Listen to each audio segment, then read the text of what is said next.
শেরপুরের ঝিনাইগাতীতে আয়োজন করা হয়েছে হাফ ম্যারাথনের ২০ কিলোমিটার এই ম্যারাথনে দেশ বিদেশের ৫ শতাধিক রানার অংশগ্রহণ করছেন। বিস্তারিত জানাতে এই মুহূর্তে সেখানে আছেন রিপোর্টার শহীদুল ইসলাম হীরা। সরাসরি চলে যাচ্ছি তার কাছে।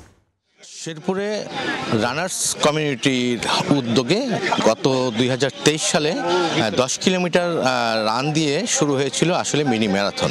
তো ২৪ সালটা বাদ দিয়ে ২০২৫ সালে এবার আজকে সকাল ৬টায় শুরু হয়েছে শেরপুরে মিনি ম্যারাথন। শেরপুরের ঝিনাইগাতী উপজেলার রাংটিয়া উচ্চ বিদ্যালয় মাঠ থেকে এই ম্যারাথন শুরু হয়েছে সকাল ঠিক ৬টায়। সকাল ৬টায় ২১.১ কিলোমিটার রান দিয়ে শুরু করা হয়েছে এই রানার্স কমিউনিটির এই আজকের হাফ ম্যারাথন। হাফ ম্যারাথনের সকাল ৬টায় ঠিক শুরু হওয়ার পরে ৬টা ৫-এ শুরু ১০ কিলোমিটার রানাররা দৌড়ে চলে যান এখান থেকে। পরবর্তীতে ৬টা ১০-এ চলে যান ৫ কিলোমিটার যে রানাররা রয়েছেন তারা ছুটে যান রান করতে। পরবর্তীতে শিশুদের জন্য ৬টা ১৫ শিশুরা ১ কিলোমিটার রান করার জন্য ছুটে যান।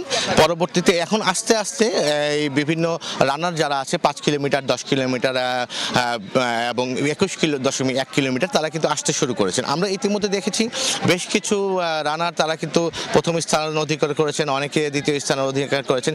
এখানে কিন্তু একটি কথা আপনাকে জানিয়ে রাখি, রাংটিয়া উচ্চ বিদ্যালয় মাঠে কিন্তু গতকাল রাত থেকে কিন্তু সারা বাংলাদেশের বিভিন্ন জেলা থেকে কিন্তু আসলে রানাররা আসতে শুরু করেন। তারা কিন্তু এখানে ঝিনাইগাতীতে অনেকে অবস্থান করেছেন, অনেকে শেরপুর অবস্থান করেছেন, অনেকে কিন্তু আবার এই মাঠেই অবস্থান করেছেন আমরা জানতে পেরেছি।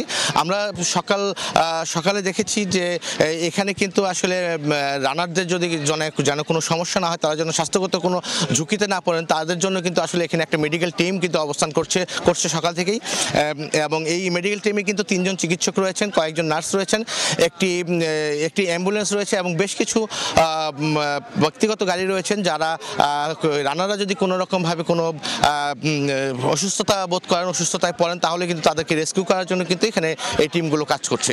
তো আমরা দেখেছি যে রানাররা যখন ছুটে এসেছে, দৌড়ে তাদের রান শেষ করে এসেছে, তখন কিন্তু আসলে তাদেরকে পানি দেওয়া হচ্ছে এবং তারা কিন্তু আসলে এসে রান শেষ করেছেন। তবে আমরা এখানে স্থানীয় লোকজনের সাথে কথা বলেছি এবং রানারদের সাথে কথা বলেছি। তারা কিন্তু আমাদেরকে জানিয়েছেন যে এই রান কিন্তু যেন এই রানগুলো প্রতি বছর যেন আয়োজন করা হয়। এই রান আয়োজন করলে কিন্তু আসলে শেরপুরকে আসলে সারা পৃথিবীর কাছে বা সারা বাংলাদেশের কাছে মানুষকে আসলে পরিচিত করানো যাবে আর কি।